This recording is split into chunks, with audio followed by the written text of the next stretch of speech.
Hello guys, welcome to BD educational. Guys, UGC NET आणि SET या दोन्ही एक्झामच्या दृष्टिकोनातून आज आपण पाहणार आहे कम्युनिकेशन याचे मॉक टेस्ट 5. म्हणजेच याआधी 4 मॉक टेस्ट यांचं पूर्णपणे मी तुम्हाला एक्सप्लेनेशन प्रोव्हाइड केलेलं आहे. त्याचबरोबर टीचिंग ॲप्टिट्यूड आणि कम्युनिकेशन आणि रिसर्च ॲप्टिट्यूड या सर्व सब्जेक्टच्या मॉक टेस्ट आहेत त्या तुम्हाला अवेलेबल केल्या आहेत आपल्या टेलिग्राम चॅनलवर आणि त्यांचं एक्सप्लेनेशन देखील प्रोव्हाइड केलेलं आहे. ज्या विद्यार्थ्यांनी अद्यापही आपली टेलिग्राम चॅनल जॉईन केलेली नाही आहे त्यांनी जॉईन करून ठेवा. त्याची लिंक डिस्क्रिप्शन बॉक्समध्ये आहे. तिथे डेली तुम्हाला फ्री ऑफ कॉस्टमध्ये मॉक टेस्ट प्रोव्हाइड केल्या जातात. व इतर सर्व अपडेटसाठी या चॅनलला सबस्क्राईब करून ठेवा. यावर तुम्हाला सर्व अपडेट व एक्सप्लेनेशन प्रोव्हाइड केले जाते मॉक टेस्टचे. तर गाईज, सुरू करूया आजचे मॉक टेस्ट 5 कम्युनिकेशन. त्यातील फर्स्ट क्वेश्चन आहे, communication is a process of transfer and understand of. म्हणजे कम्युनिकेशन ही प्रोसेस आहे, आपल्याला माहिती आहे. कम्युनिकेशन कंटिन्यू एक प्रोसेस चालते, त्यामध्ये केलं जातं ट्रान्सफर आणि अंडरस्टँड. कशाचं? वर्डचं ट्रान्सफर केलं जातं आणि अंडरस्टँड केलं जातात का? साऊंड असतो का, मिनिंग असतं का, इन्फॉर्मेशन असते. तर आपल्याला सर्वांना माहिती आहे, प्रिव्हियसचाच क्वेश्चन आहे. यामध्ये ऑप्शन सी हा आपला राईट आहे. या प्रोसेसमध्ये मिनिंग आहे हे अंडरस्टँड करण्याचा प्रयत्न केला जातो. म्हणजे फॉर एक्झाम्पल पहा, जो आपला सेंडर असतो, सेंडर काय करतो? मेसेज पाठवतो. कसा पाठवतो? त्याला इनकोडिंग करून, म्हणजेच त्यामध्ये त्याचं मिनिंग लपलेलं असतं आणि ती मिनिंग काय करतो? रिसिव्हर डिकोड करतो, म्हणजेच ते अंडरस्टँड करण्याचा प्रयत्न करतो आणि त्यालाच आपण काय म्हणलं? मिनिंग. ठीक आहे, म्हणजे मिनिंग अंडरस्टँड करण्याचा प्रयत्न करतो. आपला ऑप्शन नंबर सी हा राईट आहे. नेक्स्ट क्वेश्चन पाहूया. क्वेश्चन नंबर सेकंड आहे, खूप महत्त्वाचा आहे. यावर क्वेश्चन येत असतात, फक्त थोडंसं वर्डिंग चेंज होतं, याचं लक्षात ठेवा. तर क्वेश्चन नंबर सेकंड काय म्हणतोय? Which direction follow by the horizontal communication process. म्हणजे हॉरिझॉन्टल कम्युनिकेशन प्रोसेस आहे ती कुठल्या डायरेक्शनने चालतं? असं चालतं का, असं चालतं का, तिरकं चालतं, कशा प्रकारे चालतं, असं चालतं, कशा प्रकारे चालतं आपल्याला सांगायचं आहे. तर फर्स्ट आहे ऑप्शन नंबर अपवर्ड कम्युनिकेशन. म्हणजे अपवर्ड म्हणजे काय? वरती चालतं असं म्हणलंय. सेकंड आहे डाऊनवर्ड कम्युनिकेशन. म्हणजे खाली डायरेक्शनने चालतं का, हॉरिझॉन्टल. थर्ड आहे अपवर्ड अँड डाऊनवर्ड. म्हणजे असंही चालतं किंवा असंही चालतं, दोन्ही प्रकारे चालू शकतं. किंवा लेटरल कम्युनिकेशन. लेटर म्हणजे असं एका सिक्वेन्समध्ये असं सरळ लाईनीत चालतं. तर आपल्याला माहिती आहे कम्युनिकेशन आहे जे हॉरिझॉन्टल आहे ना, ते लेटरल कम्युनिकेशन असं म्हणलं जातं किंवा लेटरल डायरेक्शनमध्ये चालतं. म्हणजे बेसिकली असतं काय माहिती का? हॉरिझॉन्टल कम्युनिकेशन हे सेम लेवलच्या लोकांमध्ये असतं. सेम लेवल म्हणजे काय?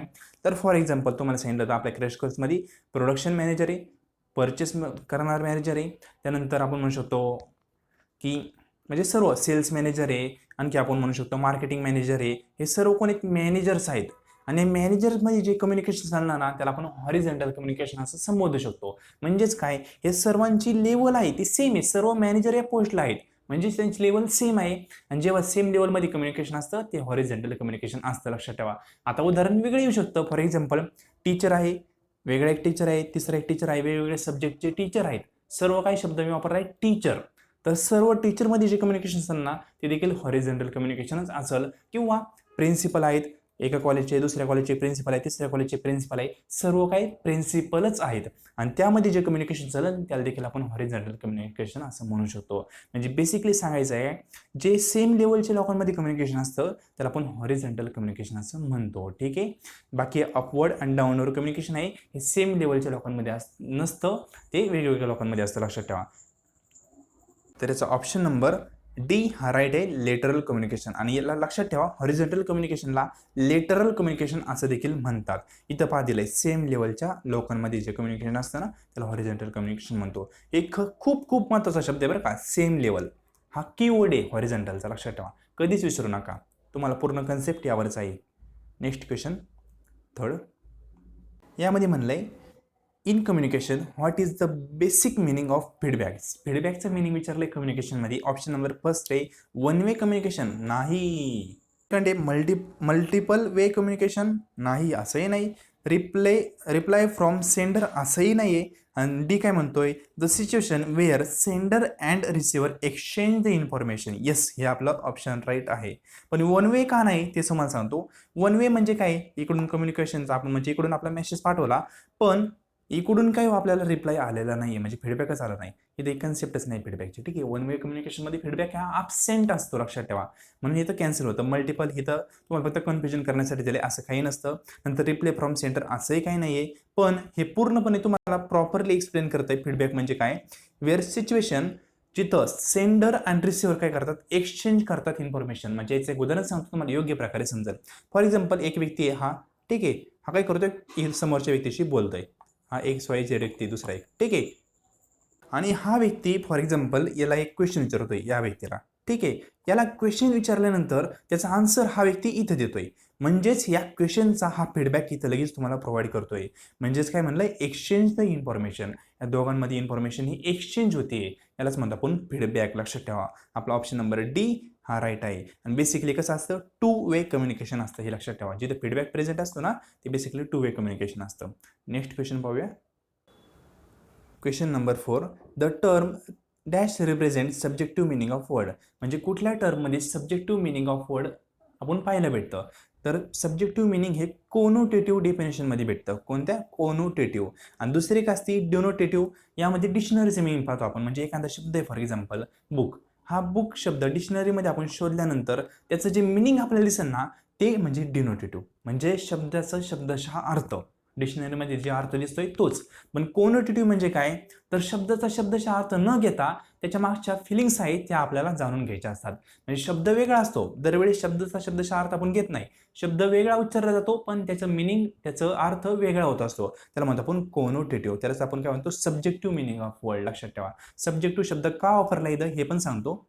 फॉर एक्झाम्पल, एक्स हा एक व्यक्ती आहे किंवा एक कॉलेजचा मुलगा आहे आपण गृहीत धरू, आणि बी हा एक कॉलेजचा मुलगा आहे. काय केलं, एक्सने काहीतरी चुकी केली, खूप मोठी चुकी केली, म्हणून बी हा त्याचा मित्र आहे फॉर एक्झाम्पल, ठीक आहे, एक्सचा. तर बी हा काय करतोय, एक्सला खूप वाईट वाईट शब्द बोलतोय किंवा खूप त्याला बोलतोय. आता तो बोलतोय, त्याचा शब्दशः मिनिंग एक्सने घ्यायचा नाहीये, त्या बोलण्यामागच्या त्याच्या भावना, त्याच्या फिलिंग्स समजून घ्यायच्या आहे. तो आपल्याला सुधारवण्यासाठी हे बोलतोय हे त्याने समजून घेतलं पाहिजे. म्हणजे त्याला म्हणतो आपण कोनोटेटिव्ह मिनिंग ऑफ वर्ड. म्हणजे शब्दशः अर्थ पाहायचा नाहीये, लक्षात ठेवा, कोनोटेटिव्ह मध्ये. पण डिनोटेटिव्ह असेल ना, तर शब्दशः अर्थ लगेच आपण त्याचा डिक्शनरीमध्ये मिनिंग पाहायचं आहे, म्हणजे डिनोटेटिव्ह.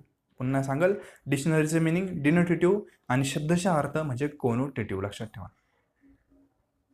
सॉरी, शब्दाचं वेगळं मिनिंग म्हणजे सब्जेक्टिव्ह मिनिंग म्हणजे कोनोटेटिव्ह आणि डिक्शनरीचं मिनिंग म्हणजे डिनोटेटिव्ह. लक्षात ठेवा, ठीक आहे. ऑप्शन नंबर पाहूया. येस, बी आपला राईट आहे. सब्जेक्टिव्ह मिनिंग म्हणजे कोनोटेटिव्ह, ठीक आहे. नेक्स्ट क्वेश्चन पाहूया. The best example of communication channel is.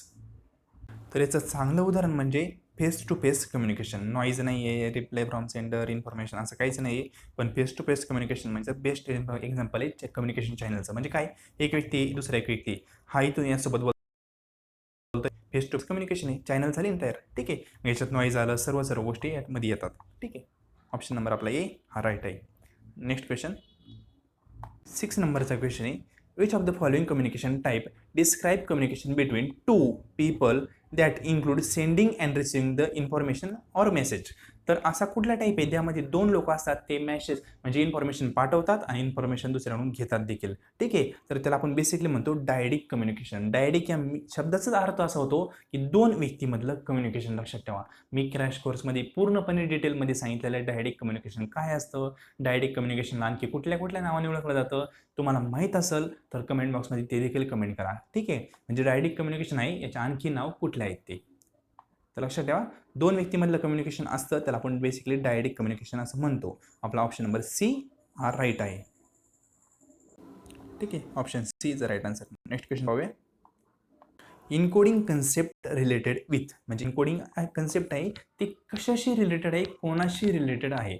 म्हणजे कम्युनिकेशन चॅनल आहे, त्यामध्ये अनेक घटक असतात, त्यातील कुठल्या घटकाशी इनकोडिंग कन्सेप्ट रिलेटेड आहे. तर आपल्याला सर्वांना माहिती आहे, जो सेंडर असतो तो काय करतो, मेसेजला इनकोड करतो. म्हणजे सेंडरशी रिलेटेड इनकोडिंग कन्सेप्ट आहे. ऑप्शन आपला बी हा राईट आहे. आणि आता जो रिसिव्हर आहे याशी काय रिलेटेड आहे, तर डिकोडिंग. हे लक्षात ठेवा, रिसिव्हरची डिकोडिंग आणि सेंडरशी इनकोडिंग. हे ऑप्शन नंबर आपला बी राईट आहे. नेक्स्ट क्वेश्चन, 8 नंबरचा क्वेश्चन आहे.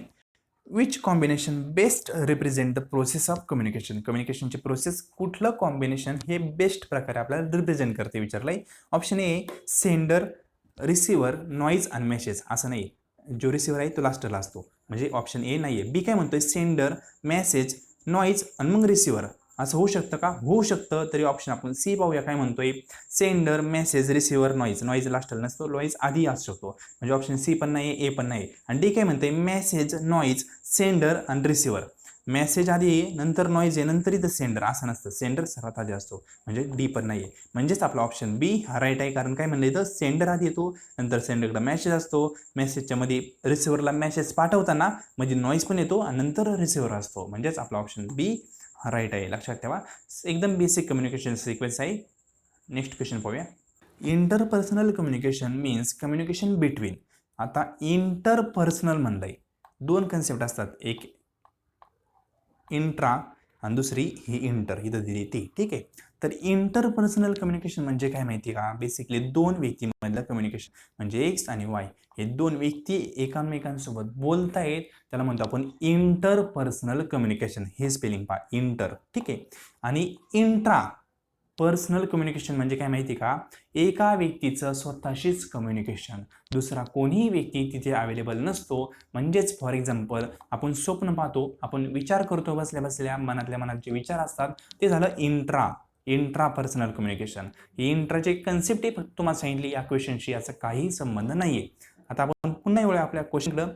Interpersonal communication means communication between two person. लक्षात ठेवा, इंटर म्हणजे दोन पर्सनची, आणि जेव्हा इंट्रा विचारलं जातं तेव्हा एकाच व्यक्तीशी कम्युनिकेशन, म्हणजे स्वतःशी कम्युनिकेशन. याचं बेस्ट एक्झाम्पल लक्षात ठेवा, ते ड्रीम पाहणं. आपण स्वतः मनातल्या मनात ड्रीम पाहतो, विचार करतो, ते झालं इंट्रा कम्युनिकेशन किंवा इंट्रा पर्सनल कम्युनिकेशन.